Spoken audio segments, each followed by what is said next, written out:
बिस्मिल्लाहिर्रहमानिर्रहीम। नाज़रीन अस्सलाम वालेकुम। मैं हूं आपका मेज़बान साबिर शाकिर वफाकी दारुल हुकूमत इस्लामाबाद में। बहुत ही अहम ख़बरें आपसे शेयर करता हूं जो रात की तारीकी में ये होता रहा और आप लोग तो मेरा ख्याल है सो रहे होंगे उस वक्त। लेकिन कौमी असम्बली के इजलास में क्या हुआ पहले तो ज़रा वो सुनिए। कौमी असम्बली का इजलास था और ज़िंदगी और मौत का मसला था। 2-3 बिल थे। एक तो स्टेट बैंक से मुतालिक बिल था, एक था मिनी बजट फाइनेंस तरमीमी बिल, इसको मंजूर करवाना जिसको ज़िमनी बजट कहा जाता है, ये मंजूर करवाना था। और अपोजिशन हर तोड़ कोशिश कर रही थी कि ये मंजूर नहीं होगा और हम इसको रोकेंगे। उससे पहले परवेज़ खटक साहब के दरमियान और वज़ीर आज़म इमरान ख़ान और वज़रा के दरमियान कोई थोड़ा सा नहीं, काफ़ी ज़्यादा फटाशटा भी हो गया। उसका भी मैं बताता हूँ। उसके बाद तो ऐसे ही लगा था कि हालात ख़राब हो गए। लेकिन जब इजलास शुरू हुआ और इजलास में जो कुछ हुआ वो तो हैरानकुन था। बावजूद इसके कि वज़ीर आज़म इमरान ख़ान पर भी हमले की कोशिश की गई ऐवान में, स्पीकर डिप्टी स्पीकर के पर भी हमले की कोशिश की गई, कापियाँ फाड़ी गईं, उछाली गईं, नारे लगाए गए और बहुत ही क्या कहना चाहिए, गद्दार है इमरान नियाज़ी, गद्दार है, इस तरह के नारे लगाए गए। ये सब कुछ हुआ कौमी असम्बली के इजलास में। IMF का जो यार है, गद्दार है, ये नारे लगे। लेकिन वहाँ पे चार्ज था पूरे का पूरा क्राउड जो है, पूरे का पूरा ऐवान, और लग रहा था किसी वक्त भी कोई भी हाथापाई हो सकती है, लड़ाई हो सकती है।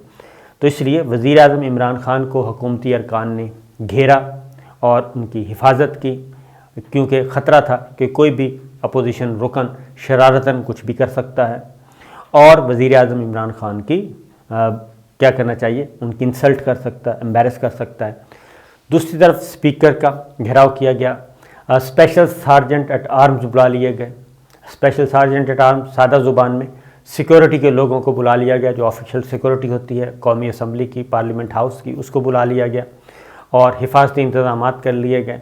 इन हालात में मिनी बजट, ज़िमनी जो बजट है वो मंजूर हो गया और बिल मंजूर हो गया। लेकिन अपोजिशन इसको ना रोक सकी और हुकूमत की मेजॉरिटी बरकरार रही। अब हुकूमत के अरकान कितने थे? वो थे 168, इससे ज़्यादा तादाद नहीं थी। यानी कोई 10-12 लोग हुकूमत के गायब थे। इनके नंबर कम थे, लेकिन इसके बावजूद अपोजिशन के नंबर फिर भी पूरे नहीं थे।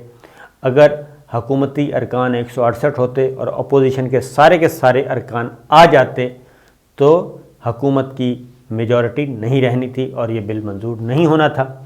लेकिन ये बिल मंजूर हुआ और अपोजिशन के कितने अरकान गायब थे? अपोजिशन के 150 मौजूद थे और एक मौके पे 140 मौजूद थे।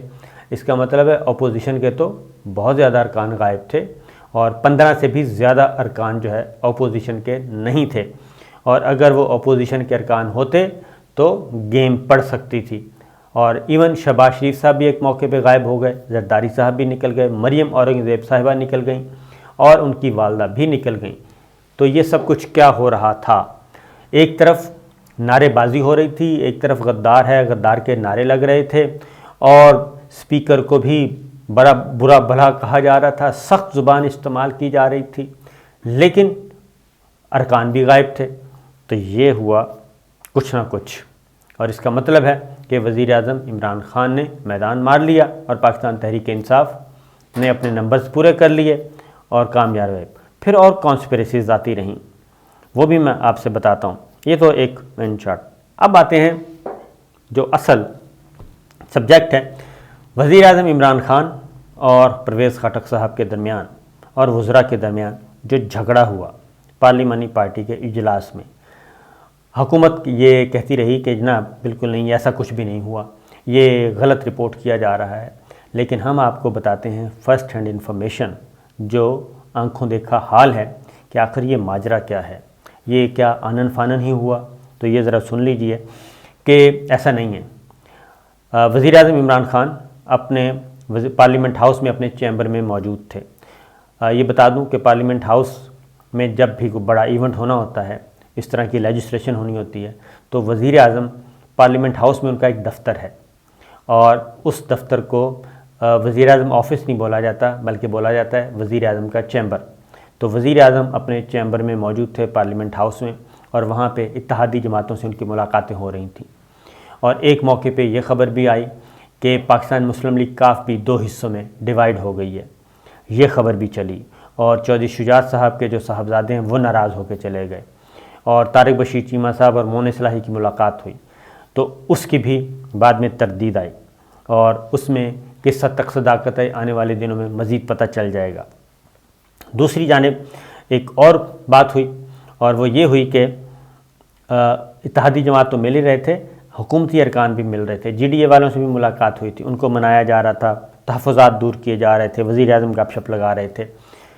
इसी दौरान परवेज़ खटक साहब भी वज़ीर-ए-आज़म के चैम्बर में जो एक वेटिंग रूम होता है, वहाँ पे कुछ सोफ़े पड़े होते हैं, वहाँ पे जी परवेज़ खटक साहब भी मौजूद थे और खैबर पख्तूनख्वा से ताल्लुक़ रखने वाले अरकान कौमी असम्बली परवेज़ खटक साहब से मिल रहे थे और वो अपने दुख दर्द बता रहे थे कि खैबर पख्तूनख्वा में सिचुएशन क्या है, गैस नहीं है और इन हालात में हम इलेक्शन नहीं जीत सकते।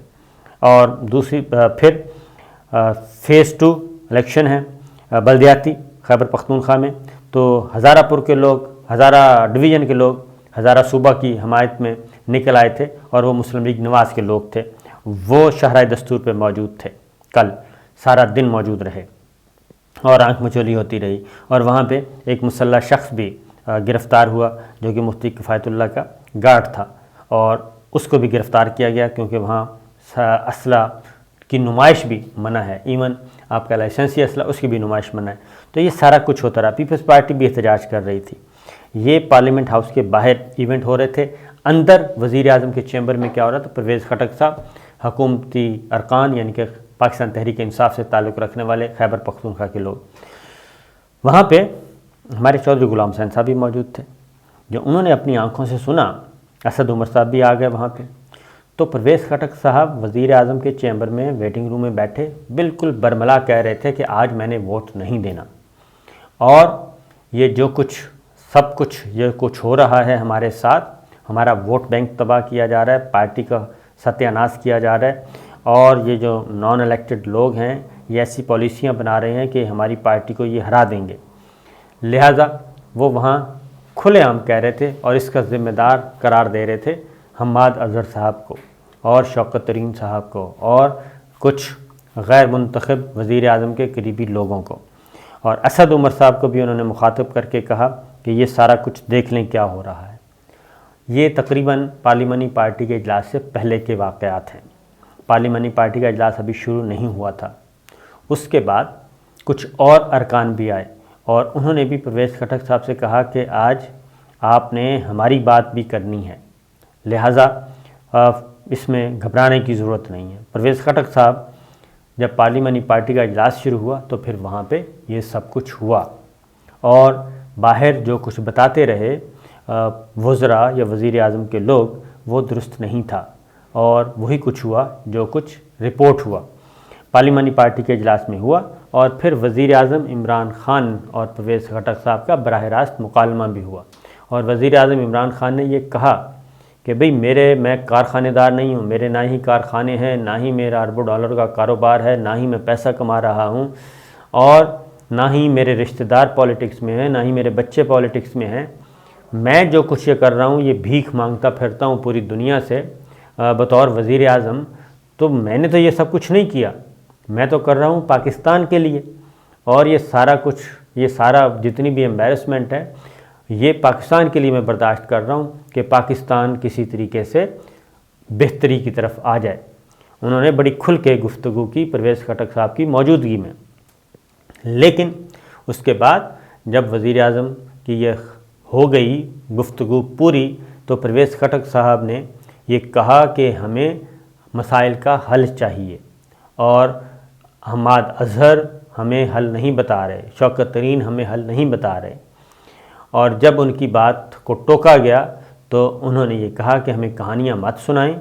ये ज़ाहिर है अब ये प्रॉक्सी गुफ्तगू हो रही थी, ये वो अरकान से मुखातिब थे वज़ीर-ए-आज़म और परवेज़ खटक साहब मुखातिब थे, तो परवेज़ खटक साहब वज़ीरों से मुखातिब थे और मुखातिब तो सारे ही थे, तो लिहाजा उन्होंने भी गुफ्तगू अपनी पूरी की और ये कह के गुस्से से निकले थे कि मैं फिर वोट नहीं दूंगा।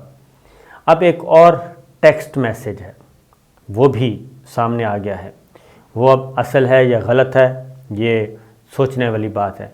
उसमें भी परवेज़ खटक साहब वज़ीर आज़म से कह रहे हैं कि जनाब ये इस तरह से हालात ठीक नहीं होंगे और मैं इस तरह से आपके साथ नहीं चल सकता, अगर आप वज़ीर आज़म हो भी गए तो मैं आपके साथ नहीं होऊंगा। तो ये सारी चीज़ें फिर एक गुफ्तगू भी थी। अब ये सारा कुछ आनन फानन नहीं हुआ। ये जो प्रेशर कुकर में जो भाप भरी जा रही थी ये काफ़ी दिनों से भरी जा रही थी और ये कल निकली है भड़ास। अब आगे बढ़ते हैं।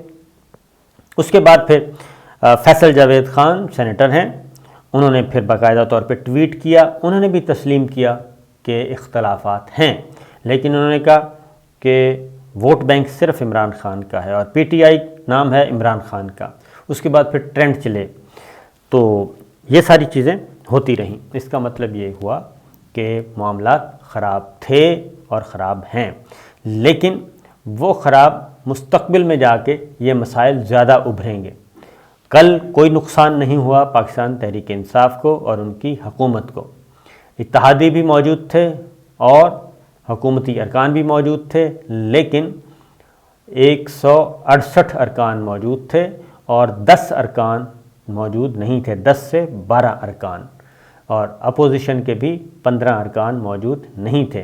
15, 16, 17 जितने भी कह लें वो मौजूद नहीं थे, बल्कि 169 तक नंबर गया था जब यूसुफ ज़ा गिलानी ने वोट लिए थे कौमी असम्बली में सेनेट के लिए। तो ये चीज़ें चल रही हैं। अब एक और कॉन्स्पिरेसी और अफवाह वो ये है कि जनाब परवेज़ खटक साहब जो हैं वो एक अपना ग्रुप बना रहे हैं और उनके साथ काफ़ी ज़्यादा लोग मौजूद हैं पीटीआई के अंदर, और वो किसी वक्त भी अपने ग्रुप का ऐलान कर सकते हैं और पार्टी के अंदर रहते हुए, जैसे जहांगीर खान तुरीन ग्रुप वजूद में आया था, इसी तरीके से परवेज़ खटक साहब का ग्रुप भी वजूद में आ सकता है। और उसकी रीज़न जो है वो यही है कि वज़ीर आज़म इमरान खान के इर्द गिर्द वो कहते हैं ऐसे लोग आ गए हैं जो कि पाकिस्तान तहरीक इंसाफ का जो वोट बैंक है उसको ख़राब कर रहे हैं गैर महसूस तरीके से और उसको नुकसान पहुंचा रहे हैं। फिर वज़ीर आला खैबर पख्तूनख्वा वो भी इस वक्त रडार पे आ गए हैं, निशाने पे हैं। उनके बारे में भी इन्होंने कहा कि वो हमारे काम नहीं करते। इधर बुज़दार साहब के बारे में पंजाब से और उधर खैबर पख्तूनख्वा में जो है वो वज़ीर आला महमूद अहमद ख़ान साहब के बारे में ये सब कुछ हो रहा है और ये कल सारा दिन तक होता रहा। लेकिन इसके असरात, अच्छा मेरी जो इत्तलात हैं, इंफॉर्मेशन है, इसके बावजूद क्या वज़ीर आज़म इमरान खान को कोई ख़तरा है फौरी तौर पे? इसका जवाब ये है कि पीपल्स पार्टी मुस्लिम लीग नवाज़ को इक़्तिदार में लाने के लिए तैयार नहीं है, बिल्कुल। ये एक प्लस पॉइंट है और वज़ीर आज़म इमरान खान साहब इससे फ़ायदा कैसे उठा सकते हैं, ये है असल क्वेश्चन। कि मुस्लिम लीग नवाज़ वो भी मायूस है, वोट बैंक उसके वो पार्लिमान में जो वोट ऑफ नो कॉन्फिडेंस के लिए मतलूबा नंबर उसके पास भी पूरे नहीं हैं, अकेली वो कुछ कर नहीं सकती। पीपल्स पार्टी इनकारी है और अब जो एक ताने बाने बुने जा रहे हैं वो ताना बाना क्या है? वो ताना बाना यही है जी कि ये अभी तक इसी तरीके से चलेगा और वज़ीर आज़म इमरान खान को एक लाइफ लाइन मिल गई है। मिनी बजट मंजूर हो गया है, स्टेट बैंक का बिल भी मंजूर हो गया है, बल्कि रात गए कई और बिल भी मंजूर करवा लिए गए। और उस सारे सूरत हाल में जो कुछ हम कौमी असम्बली में देखते रहे, नारेबाजी, जलाओ घिराओ सब कुछ होता रहा, लेकिन सबके बावजूद मंजूर हो गए जनाब सारे बिल। और इसको अब अपोजिशन लेके आएगी सड़कों पे। 25 तारीख को पीडीएम का इजलास है, पीपल्स पार्टी 27 फरवरी का प्लान कर रही है। ये सारी चीज़ें चल रही हैं। दूसरी जानिब एक और ख़बर भी ले लें, लेकिन मेरा ख़्याल है वीडियो का वक्त पूरा हो गया है। बाकी ख़बरें इंशाल्लाह अगली वीडियो में। तो ये है सूरत हाल। इजाज़त दीजिए, अल्लाह हाफ़िज़।